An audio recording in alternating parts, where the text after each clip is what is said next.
چونکہ آپ نہیں بتا سکتے ایز اے پیشنٹ کہ کیا یہ وہ ہے یا کسی بیماری کی نشانی ہے، تو میں سمجھتا ہوں کہ اگر آپ کو ایسا ہے تو آپ اپنے ڈاکٹر سے ایک دفعہ مشورہ ضرور کر لیں۔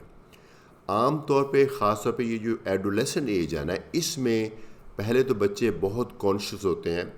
کیونکہ وہ اپنے ٹی شرٹس وغیرہ یا ویسٹ وغیرہ پہننے سے گھبراتے ہیں، سپورٹس ویئر پہننے سے گھبراتے ہیں، چونکہ وہ بریسٹ نظر آتے ہیں، وہ اپنے کولیگ سے شائع ہوتے ہیں، اپنے پیرنٹس سے بھی شیئر نہیں کرتے، اور جب وہ شیئر کرتے ہیں تو پیرنٹس بھی ایک دفعہ نہیں ڈسکس کرتے، تو آئی تھنک ڈاکٹر سے ایک دفعہ ڈسکس کر لینا چاہیے اگر یہ ایسی بات ہے تو۔ اولڈ ایج میں جا کے بھی ایسا ہے تو چونکہ ان دونوں صورتوں میں اگرچہ یہ بے ضرر ہوتے ہیں، لیکن اس کے پیچھے اس عمر میں بھی کوئی نہ کوئی پرابلم ہو سکتی ہے۔ اب پرابلم کیا ہوتی ہیں؟ کئی طرح کی بیماریاں ہیں جس میں گائنوکومیسٹیا ہو سکتا ہے، میں بہت ساری تفصیل نہیں بتاؤں گا۔ مثلا مردوں میں اگر ٹیسٹیز ڈسٹروائے ہو جائیں، یا اینڈروجن کی کمی ہو جائے، یا کئی طرح کی کینسر کی ٹریٹمنٹ، پروسٹیٹ کی کینسر کی ٹریٹمنٹ کے ساتھ کئی دفعہ گائنوکومیسٹیا ہو جاتا ہے۔ ٹیسٹوسٹیرون جو ہارمونز ہیں وہ کئی دفعہ مردوں کو دینے پڑتے ہیں، اس کے ساتھ بھی کئی دفعہ گائنوکومیسٹیا ہو جاتا ہے۔ وہ اس طرح سے کہ جو ٹیسٹوسٹیرون ہے ہم دیتے ہیں ٹیکے کی صورت میں، اس کا باڈی میں جا کے ایسٹروجن پروجسٹرون بن جاتا ہے، تو اس میں بھی گائنوکومیسٹیا ہو سکتا ہے۔ اس کے علاوہ جو لیور کی بیماریاں ہیں، کیونکہ لیور جو ہے وہ ہمارا وہ ہارمونز کو میٹابلائز کرتا ہے، تو اگر لیور کی بیماری ہو کسی کو کسی بھی وجہ سے، ہیپیٹائٹس سی کی وجہ سے، ہیپیٹائٹس بی کی وجہ سے، یا الکوہل کی وجہ سے، یا آٹومیون ہیپیٹائٹس ہوتے ہیں، جو کسی بھی وجہ سے کسی کو جگر کی بیماری ہے، سیروسس ہے، تو اس میں بھی گائنوکومیسٹیا ہو سکتا ہے، چونکہ کئی دفعہ وہ لیور میں بیماری ایسی آ جاتی ہے کہ وہ ٹیسٹوسٹیرون کو تو ڈسٹروائے کر رہا ہوتا ہے، لیکن ایسٹروجن پروجسٹرون کو پوری طرح سے نہیں کر پاتا، تو ایسٹروجن پروجسٹرون کے لیول بڑھ جاتا ہے۔ اس کے علاوہ کئی اور ادویات بھی ہیں جو ایسا کر سکتی ہیں، تو اس میں آپ پہ میرے خیال میں اگر آپ کو محسوس ہوتا ہے کہ آپ کو یہ پرابلم ہے تو آپ اپنے ڈاکٹر سے ملیں۔ پہلا سٹیپ تو یہ ہے کہ ڈاکٹر شاید دیکھ کے بتا دے کہ یہ ایکچولی گائنوکومیسٹیا ہے ہی نہیں، یہ صرف فیٹ ڈپازٹ ہے۔ جب ہم وزن بڑھتا ہے، جب بھی مردوں کا وزن بڑھتا ہے، ان کے یہاں پہ فیٹ آتا ہے، تو بظاہر لگ رہا ہوتا ہے جیسے بریسٹ ٹیشو ہے، لیکن ایکچولی وہ اس جگہ پہ صرف فیٹ ہوتا ہے، تو وہ فیل کر ہمیں پتہ چل جاتا ہے کہ اس کے اندر جو بریسٹ کا ٹیشو جس کو ہم فیل کر سکتے ہیں ہاتھ سے، وہ نہیں ہوتا، صرف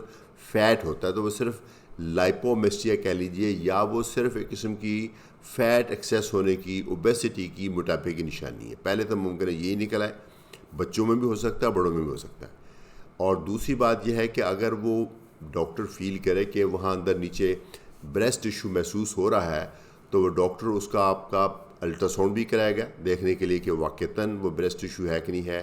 اور پھر اس کے پیچھے جتنی بھی پاسبل وجوہات ہیں، وہ لیور کے ٹیسٹ ہیں، وہ ہارمون کے ٹیسٹ ہیں، وہ آپ کی ممکن برین کے ٹیسٹ، پیچوٹری کے ٹیسٹ، یا ٹیسٹیز کے ٹیسٹ، وہ جو بھی ڈاکٹر مناسب سمجھے گا وہ سارے ٹیسٹ کرائیں گے۔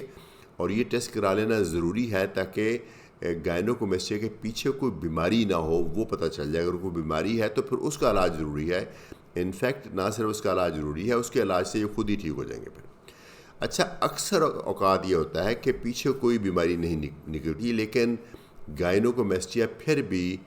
پیشنٹ کو یا بچے کو بودر کر رہا ہوتا ہے، اگر اور نہیں تو سائیکولوجیکلی وہ بہت اس کے بارے میں کنسرنڈ ہوتا ہے۔ تو اس کی ٹریٹمنٹ ہے، اس کی ٹریٹمنٹ عام طور پہ ہارمون سے نہیں کی جاتی، چونکہ ہارمون سے شاید یہ ہم ٹھیک کر پائیں، لیکن اس کے باقی باڈی میں نقصانات ہونے کا خطرہ ہوتا ہے، تو اس لیے عام طور پہ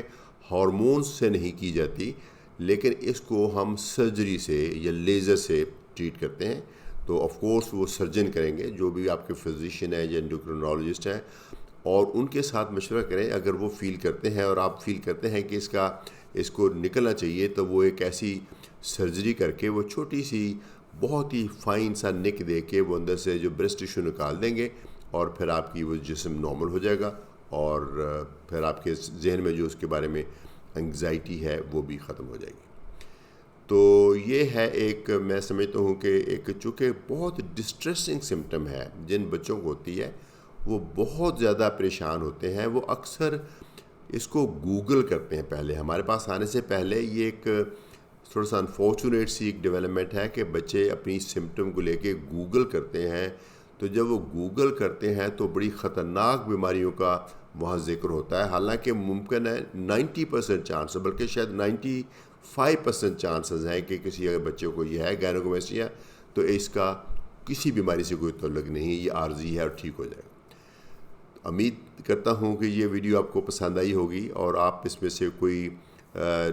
سے کوئی چیز سیکھی ہوگی آپ نے. اور اگر آپ کو یا آپ کے کسی لوڈ ون کو یہ ہے تو اپنے فزیشین سے ملے تاکہ اس کا کوئی نہ کوئی حل نکالا جا سکے.